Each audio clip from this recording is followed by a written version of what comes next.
Midway upon the journey of our life, I found myself within a forest, dark, for the straightforward pathway had been lost. Ah, me, how hard a thing it is to say, what was this forest, savage, rough, and stern, which in the very thought renews the fear. So bitter is it, death is little more, but of the good to treat which there I found, speak will I of the other things I saw there. I cannot well repeat how there I entered, so full was I of slumber at the moment in which I had abandoned the true way.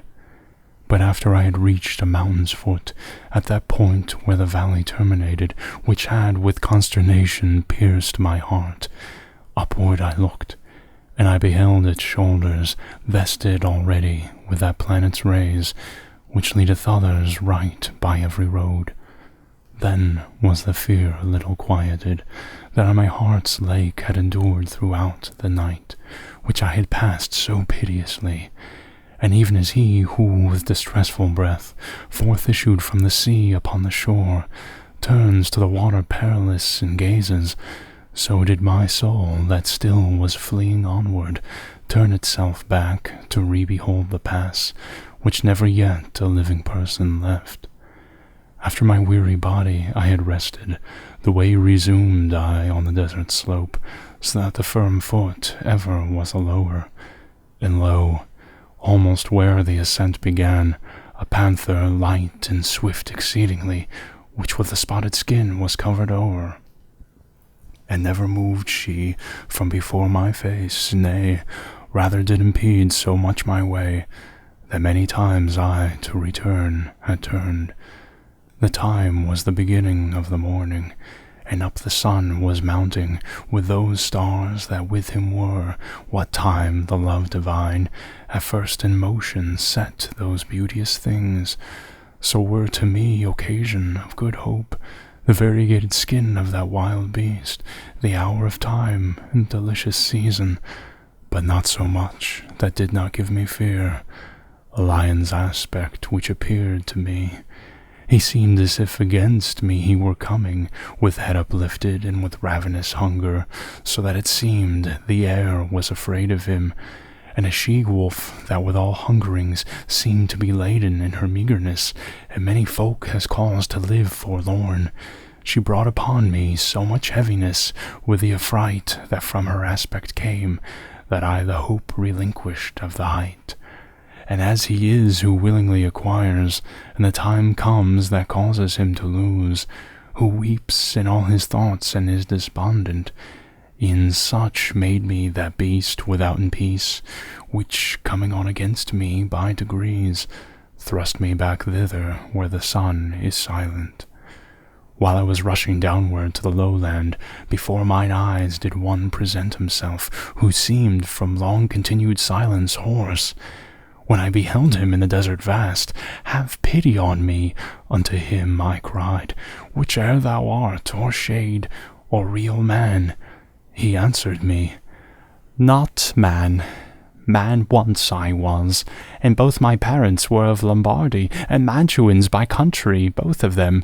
Sub Julio was I born, though it was late, and lived at Rome under the good Augustus, during the time of false and lying gods. A poet was I, and I sang that just son of Anchises, who came forth from Troy, after that Ilion the superb was burned. But thou, why goest thou back to such annoyance? Why climbest thou not the mount delectable, which is the source and cause of every joy? Now, art thou that Virgilius and that fountain, which spreads abroad so wide a river of speech? I made response to him with a bashful forehead. Oh, of the other poets, honour and light, avail me the long study and great love that have impelled me to explore thy volume. Thou art my master and my author, thou art alone the one from whom I took the beautiful style that has done honour to me. Behold the beast for which I have turned back. Do thou protect me from her, famous sage, for she doth make my veins and pulses tremble. Thee it behooves to take another road, responded he, when he beheld me weeping.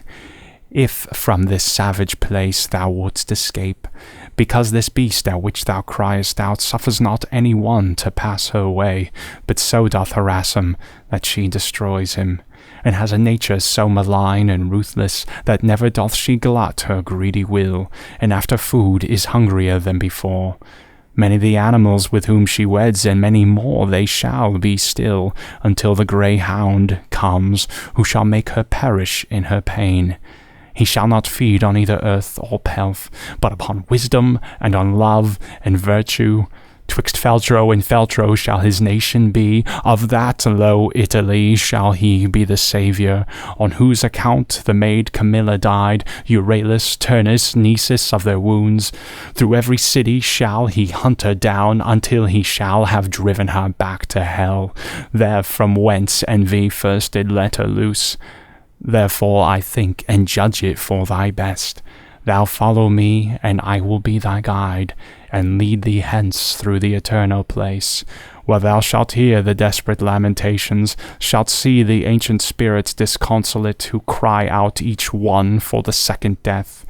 And thou shalt see those who contented are within the fire, because they hope to come whene'er that may be, to the blessed people. To whom then, if thou wishest to ascend, a soul shall be for that than I more worthy.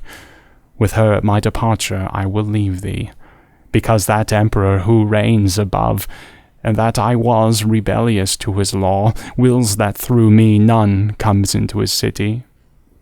He governs everywhere, and there he reigns. There is his city, in his lofty throne. Oh, happy he whom thereto he elects. And I to him, Poet, I thee entreat, by that same God whom thou didst never know, so that I may escape this woe and worse, thou wouldst conduct me there where thou hast said, that I may see the portal of St. Peter, and those thou makest so disconsolate. Then he moved on, and I behind him followed.